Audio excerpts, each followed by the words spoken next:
Olá, meus amigos, uma boa noite a todos. Sejamos todos nós bem-vindos a mais um estudo da obra O Evangelho segundo o Espiritismo. Vamos orar? Vamos juntos fazer a nossa oração. Vamos unir os nossos pensamentos.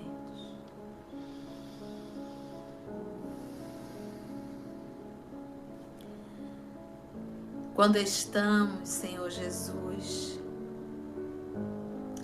no deserto da saudade,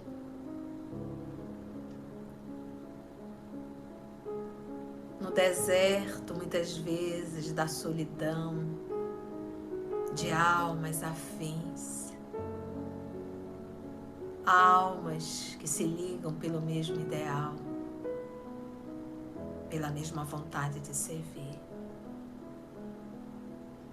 Ter essa oportunidade de estarmos juntos, unidos em pensamentos, em sentimento, sentados simbolicamente aqui no Lago do Tiberíade,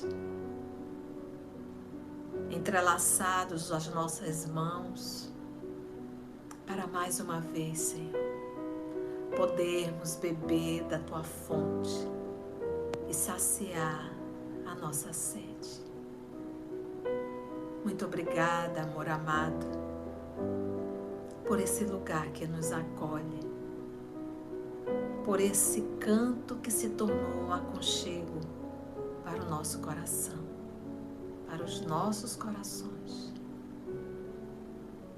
Que nessa noite, divino amigo, reunidos que estamos em Teu nome, para estudarmos o Teu Evangelho, à luz da terceira revelação, que os amigos espirituais que aqui estão e que se fazem presente em cada lar,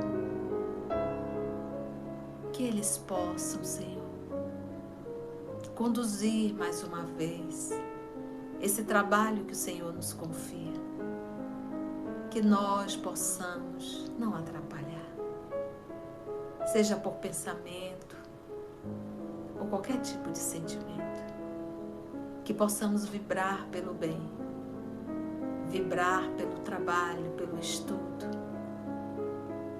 que nós possamos, Senhor, estarmos com a mente aberta para recebermos as advertências dessa noite. É em Teu nome, Senhor, que todos nós aqui nos encontramos. E para nós é uma grande alegria. Muito obrigada, divino amigo. Te pedimos a permissão e que os bons espíritos em Teu nome possam conduzir o nosso trabalho. Que assim seja.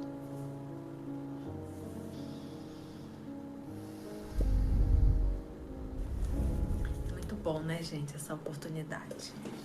Então vamos lá, vamos estudar?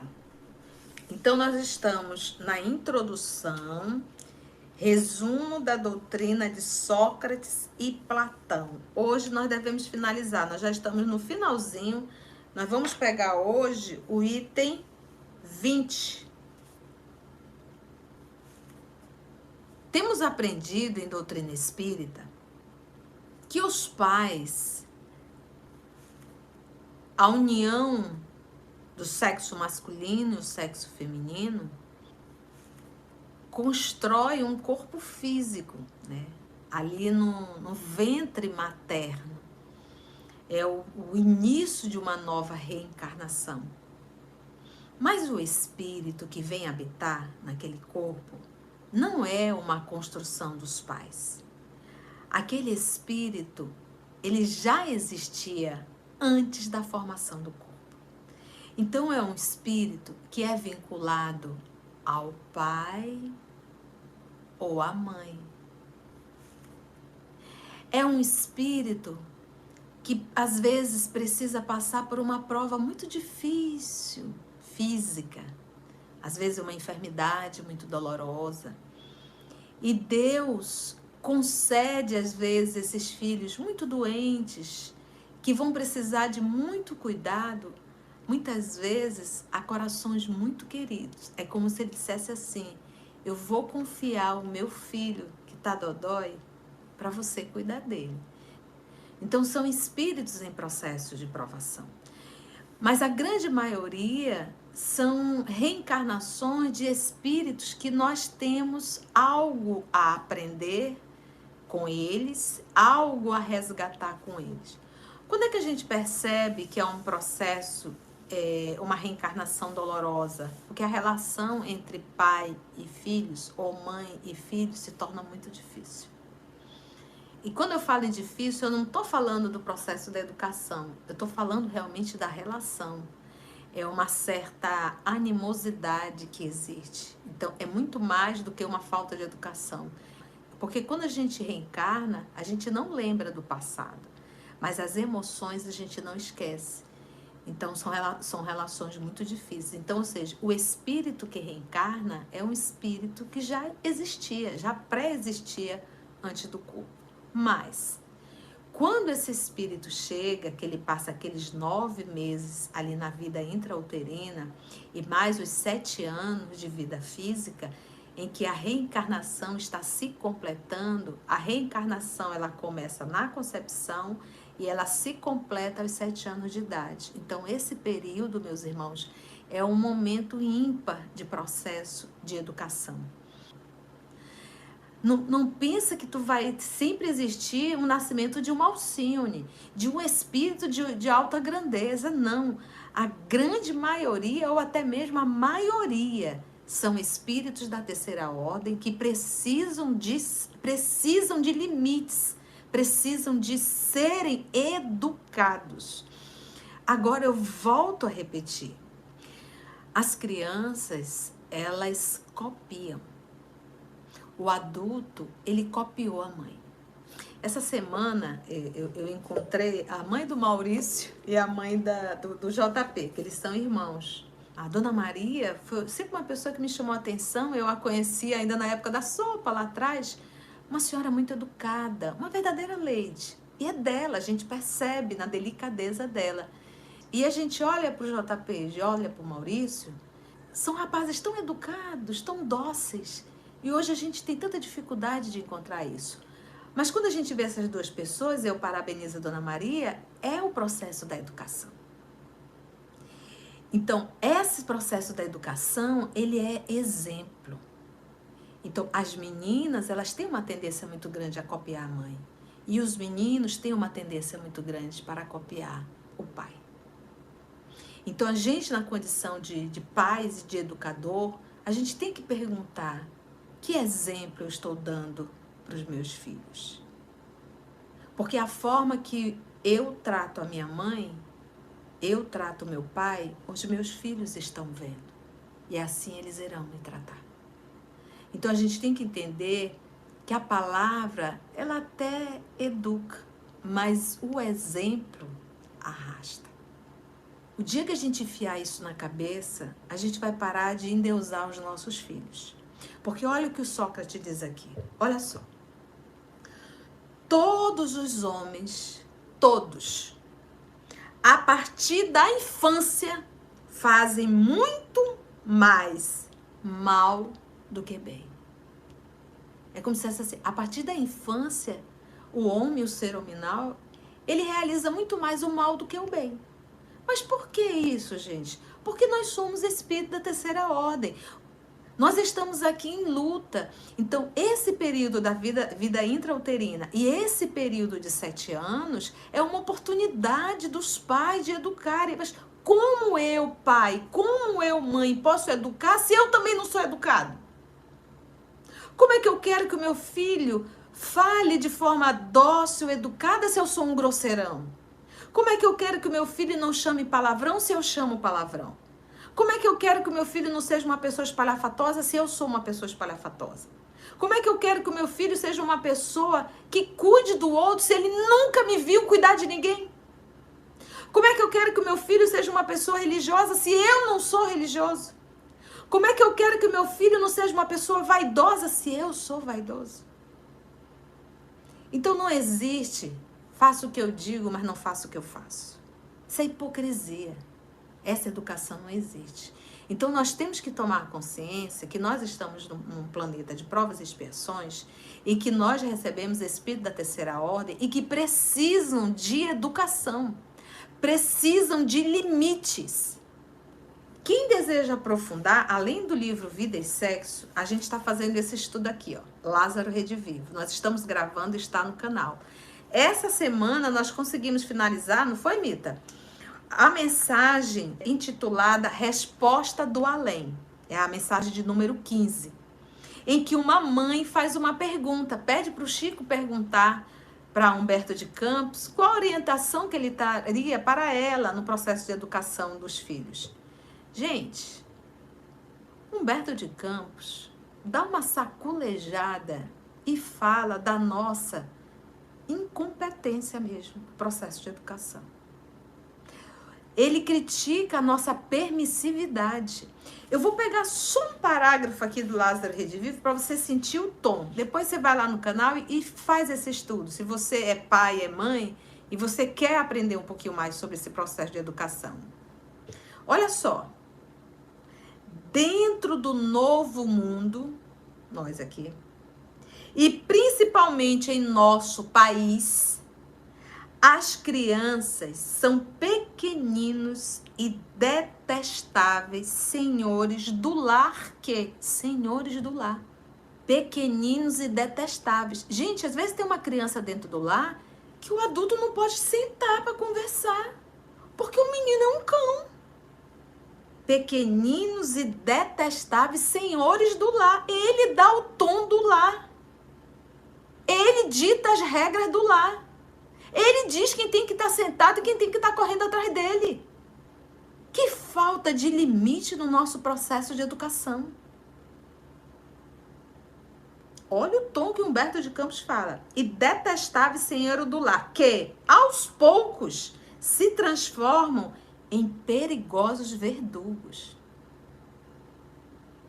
Enchemos-los de brinquedos inúteis, porque eu acho tão engraçado, a gente se preocupa em montar um quarto espetacular, entupir de coisas, mas a gente não se preocupa com a moralização desse ser que Deus nos emprestou e que nós teremos que prestar conta. Então, pais, enfia uma coisa na cabeça. Não foi anjo que reencarnou. Foi espírito da terceira ordem. E que você, pai, você, mãe, tem que estar com os olhos arregalados para você identificar onde está o mal e trabalhar enquanto há tempo. Ninguém educa adulto. E o adolescente já é um processo de direcionar, porque ele está firmando a personalidade dele. Ou seja, o que você deu lá na vida intrauterina até os 7 anos, e agora ele começa a juntar com o que ele está trazendo. Ele vai firmar. Não pensa que agora na adolescência tu vai com grito e berro querer educar. Agora é hora de trazer pro colo. Se tem uma coisa que estraga, é excessos, falta de limite, excesso de atenção, excesso de carinho. Tudo tem que ser o meio, o equilíbrio. Não deixa teus filhos te fazerem de refém. E a criança sabe quando está manipulando os pais. Então, quando você olhar para um filho, lembra, é um espírito que traz a sua bagagem. Não é um inocente, é um espírito. Nós tivemos de um tempo para cá, um meio de ausência do pai, que ele é o provedor do lar, deve ser, e a ausência materna, que acabou se tornando também um provedor do lar. Então, com a saída dos dois, essa turma hoje, que tem 20 e poucos anos, ficou relegado a funcionários, ficou relegado às vezes a avó, que a avó acaba mimando demais. E a gente tem uma turma hoje aí de 20 e poucos anos que a gente está vendo é o maior índice de depressão e suicídio. Então a gente já percebeu que não deu certo. um alto índice de dependência química na juventude, um alto índice de jovem com HIV, porque eles foram relegados a terceiros. Será que a gente ainda não percebeu que isso não deu certo? A educação de eu quero dar tudo para o meu filho e a gente não se deu.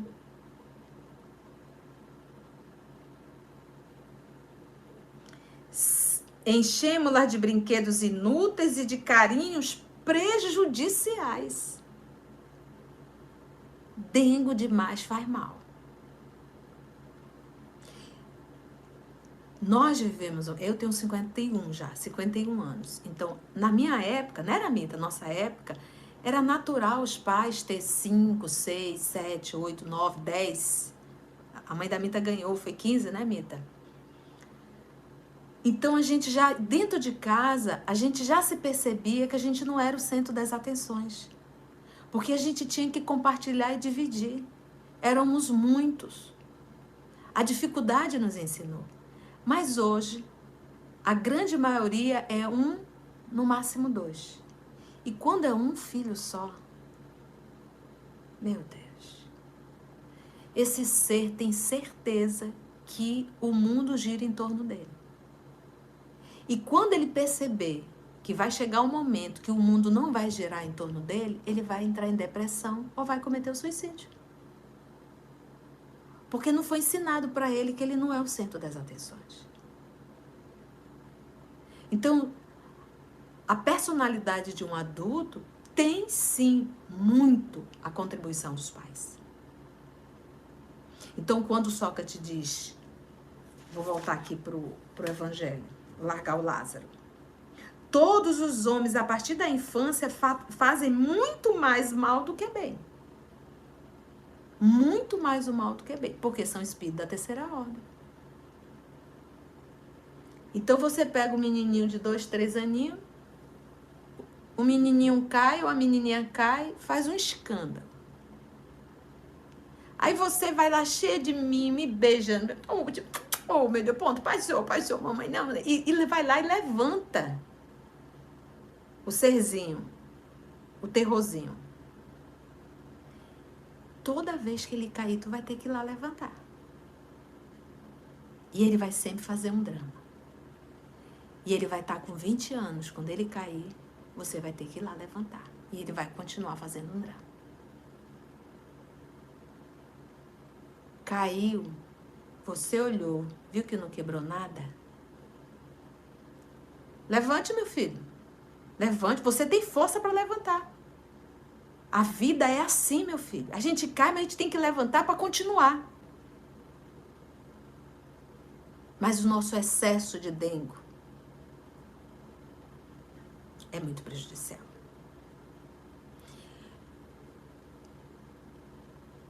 A gente tinha que se preparar mais para ser pai e para ser mãe. A gente tinha que ler. A gente tinha que estudar. Eu tenho um casal de amigos que mora em Joinville. E eles tiveram uma menina. E eu estive um tempo com eles, né? Fui lá visitar. A menina estava com 1 aninho e pouco.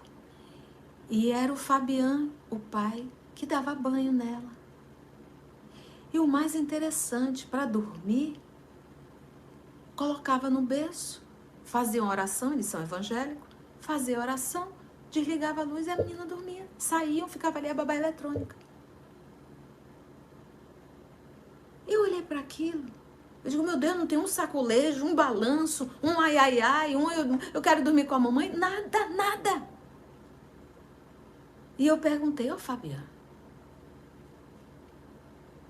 como que você conseguiu? Esse eu estudei. Quando a esposa engravidou, eu fui estudar. Ela também estudou, pra gente poder educar o bebê. E aí a gente vê essas mães agoniadas que para fazer o menino dormir tem que sacudir, sacudir, sacudir, sacudir, sacudir, sacudir. Eu vi, ninguém me contou não. Acho que ela estava com 9 meses.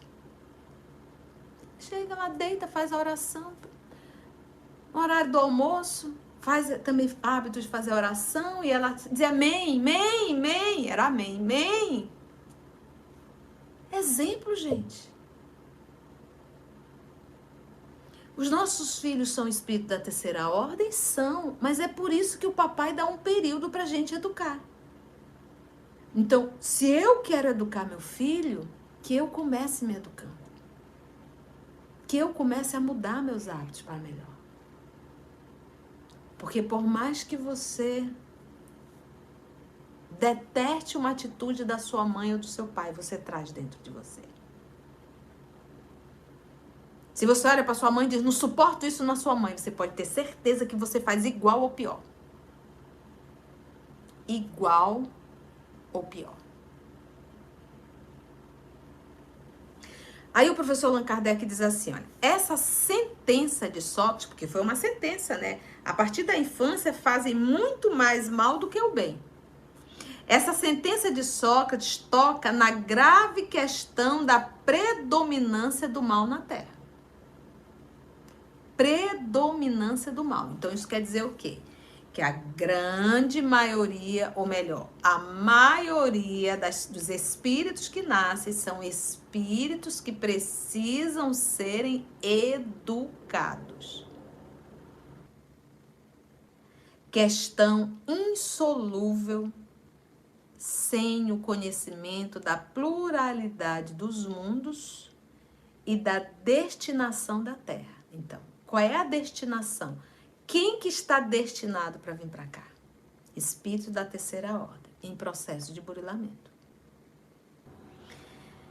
Questão insolúvel sem o conhecimento da pluralidade dos mundos e da destinação da Terra, habitada apenas por uma fração mínima da humanidade. Então, a gente pensa assim, deixa eu dizer uma coisa para vocês. Deus nunca para de criar. Nunca. E só no nosso sistema solar nós temos 8 planetas e a Terra é um dos menores. Mas nós temos milhões de sistemas solares só na nossa galáxia. E nós temos outras galáxias. Então, quando o nosso Senhor Jesus nos diz que eram 100 ovelhas e que uma só fugiu do aprisco, ele está querendo dizer assim, que perante o rebanho divino, falando de universo, 99% dos espíritos criados por Deus seguem o bem. Nós não somos a maioria, nós somos a minoria, nós fazemos parte do 1%. Nós temos que enfiar na cabeça que nós, os terrícolas, somos exceção. Ou seja, somos aqueles espíritos que nos rebelamos contra Deus. Daí a parábola de Adão e Eva, a teimosia. A parábola é riquíssima. Vocês podem comer de tudo, mas não comam da árvore, do fruto da árvore proibida. Não comam. É um símbolo riquíssimo. Ou seja, não faça o mal, a gente fez. A gente se envaideceu e a gente quis ser e queremos ser maior que Deus. Nós não obedecemos a Deus. Todos os dias a gente escuta o evangelho, todos os dias a gente estuda, mas quando a gente vai para a prática, a gente quer que a nossa vontade prepondere. A gente não quer fazer o que Deus quer.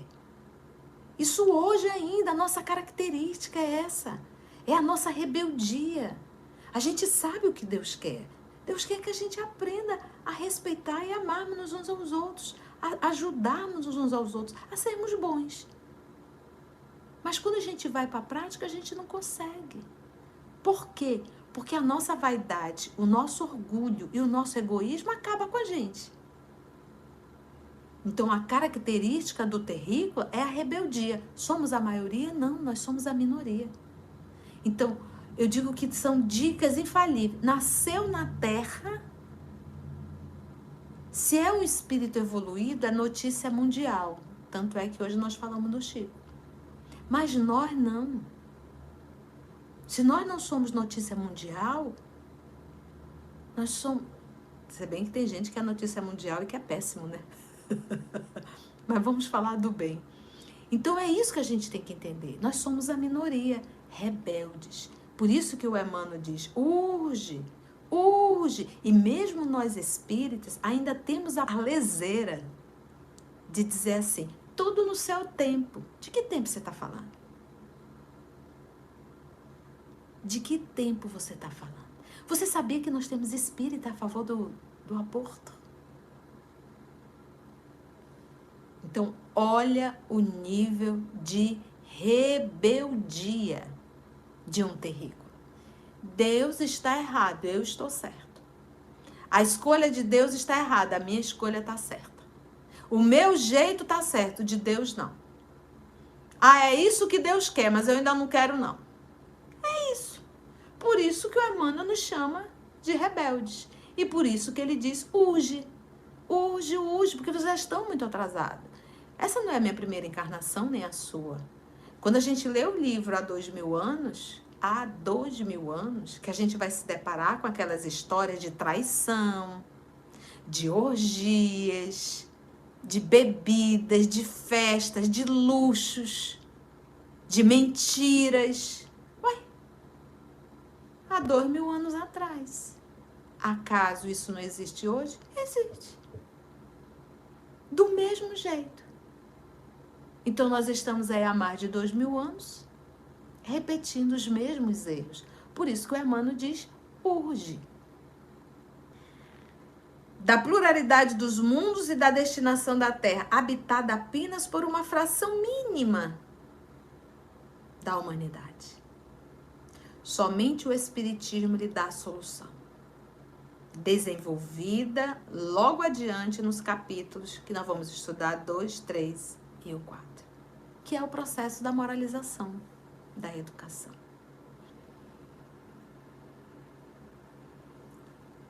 (21) Sócrates, existe sabedoria em não acreditares que sabes o que ignoras.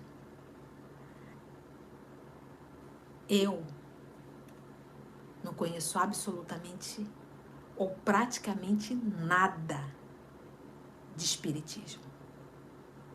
Por quê? Porque quanto mais eu estudo, mais largo fica o que eu tenho que aprender. Maior fica a quantidade de lições ainda a aprender. Quando a gente pega um Chico, a Narumi até falou isso pra mim, né, filha? Quando a gente pega um Chico Xavier, que ele diz assim, eu sou um subverme, né, filha? Ele fala isso no Pinga Fogo. Eu, na condição de um subverme, o que ele está querendo dizer com isso? O Chico Xavier, quando ele olha para um Cristo. E quando ele vê a distância entre ele e um Cristo, ele se sente um subverme. Quando eu, Maria da Conceição, começo a me sentir, né? Se eu começar a me sentir, isso mostra o quão ignorante eu sou.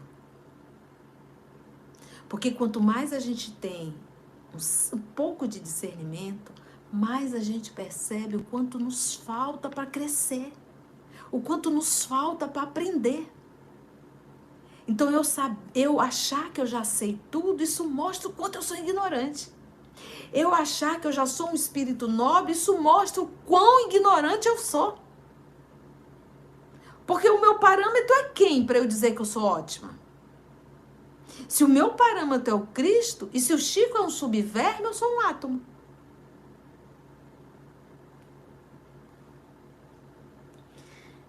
Comenta o professor. Isso vai endereçado, seus carecas, isso aqui vai endereçado às pessoas que criticam aquilo de que desconhecem até mesmo os primeiros termos. Por isso que quando a gente vai pegar o livro dos médiuns, o primeiro capítulo é Há Espíritos. Primeiro capítulo, a primeira coisa para te estudar mediunidade, tu tem que entender se existe espíritos. E é uma pergunta, há espíritos? Platão completa esse pensamento de Sócrates dizendo, abre aspas, tentemos primeiro torná-las, se for possível, mais honestas nas palavras. Se não o forem, não nos preocupemos com elas. Se não é honesta nas palavras, não tem que se preocupar. E não procuremos senão a verdade. Tratemos de instruir-nos, mas não nos injuriemos. Te torna um ser humano melhor. Estuda, evolui. Continua teu barco. Você vai parar tudo porque o outro não foi o que você queria? Será que isso não é um ato de vaidade? E é aquilo que Jesus diz. Acaso não será vaidade querer que todos falem bem da gente? Porque é vaidade. Quando eu fico chateado que alguém falou mal, isso é vaidade. Como que fulano falou mal de mim? Eu quero que fale bem. Vaidade. Tratemos de instruir-nos, mas não nos injuriemos. Fecha aspas. Diz Kardec, é assim que devem proceder os espíritas com relação aos seus contraditores de boa ou má fé. Meus irmãos, jamais discuta espiritismo. Se a pessoa chegar com você e dizer, eu não acredito na reencarnação, tu diz, tá. Vai mudar alguma coisa? A reencarnação vai deixar de existir porque a pessoa não acredita em reencarnação? Se você quer convencer as pessoas, isso é orgulho e vaidade. Você quer submeter o outro à sua crença. Você quer submeter o outro àquilo que tu acha que é melhor. Isso não é bondade, isso é orgulho. Agora, se a pessoa te procura para conhecer o espiritismo, aí você apresenta. Mas discutir... O que Kardec diz lá no que é o espiritismo? Que o espiritismo não veio para quem tem religião, ele veio para quem não tem. Para aquele que já procurou em vários cantos e não conseguiu se achar. Porque se a pessoa é um católico feliz, deixa. Se a pessoa é um evangélico feliz, deixa. Porque nós já sabemos que religião é rótulo. O que nos torna melhor é a atitude. Não é a religião que nós estamos. Ou você acha que espírita também não vai para o quinto dos infernos? Se ele estuda e não pratica, ele vai para os vales da vida. Se Platão revivesse hoje, encontraria as coisas mais ou menos como no seu tempo. 500 anos antes de Cristo, gente. E poderia usar da mesma linguagem. Sócrates também se depararia com pessoas que zombariam da sua crença. Porque Sócrates, gente, foi assassinado por conta das suas ideias. Porque presta atenção, em um planeta onde o mal toma uma proporção muito grande, quando chega o bem, o mal se reúne e destrói. Basta lembrarmos da crucificação de Jesus Cristo.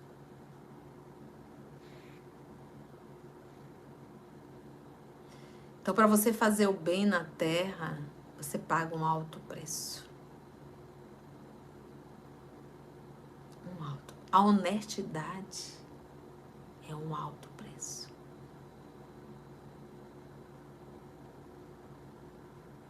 Sócrates também se depararia com pessoas que zombariam da sua crença nos espíritos e que o qualificariam de louco, assim como ao seu discípulo Platão.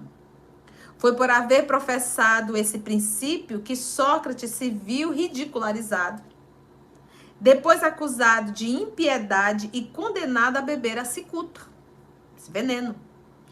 Tanto é certo que as grandes verdades novas, ao levantarem contra si os interesses e os preconceitos que ferem, não podem estabelecer-se sem luta e sem fazer mártires.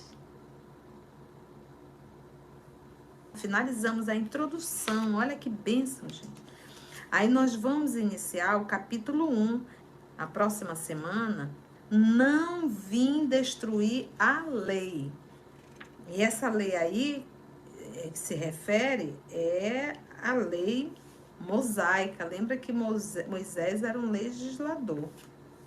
Muito bom. Olha, o trabalho de Allan Kardec no Evangelho segundo o Espiritismo, a forma com que ele vai conduzindo é fantástica.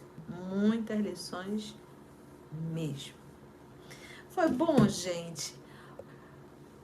E se você é pai e mãe, tem criança pequena, vai lá no canal, pega o livro Lázaro Redivivo e vê esse capítulo que a gente está estudando, que está muito bom falando do processo da educação. Ainda dá tempo, se tiver filho pequeno. Foi bom, né, gente? Uma alegria. Então, vamos agradecer então a Jesus por mais essa oportunidade.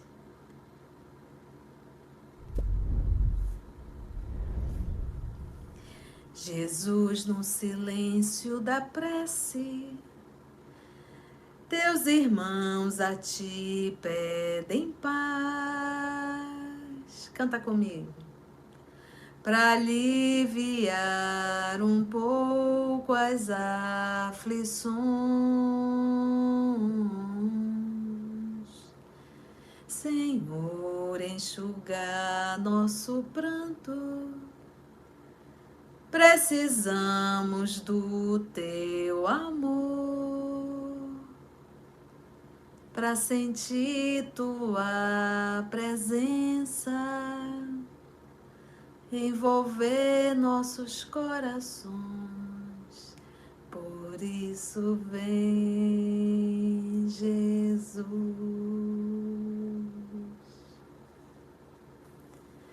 E ao teu encontro queremos te seguir e afastar o mal da terra e acabar de vez com a guerra e caminharmos juntos rumo à luz.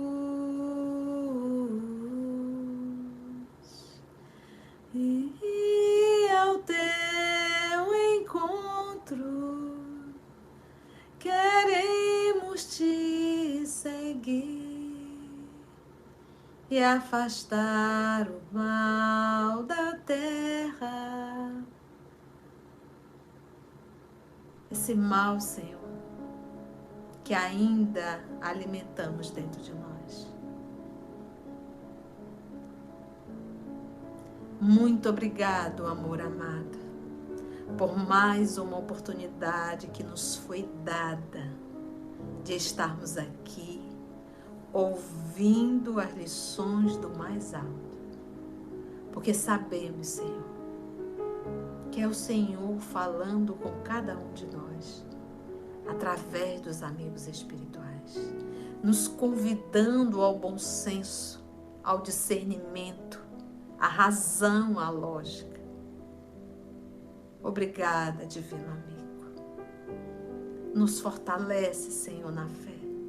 Nos dê a força de que necessitamos para continuar perseverando, Senhor, em nossa reforma íntima. Muito obrigada, amor amado. Que a tua bênção possa cair sobre todos nós, nos envolvendo na tua paz. E que essa paz, Senhor, possa envolver aos lares, a essa célula chamada família. Que assim seja.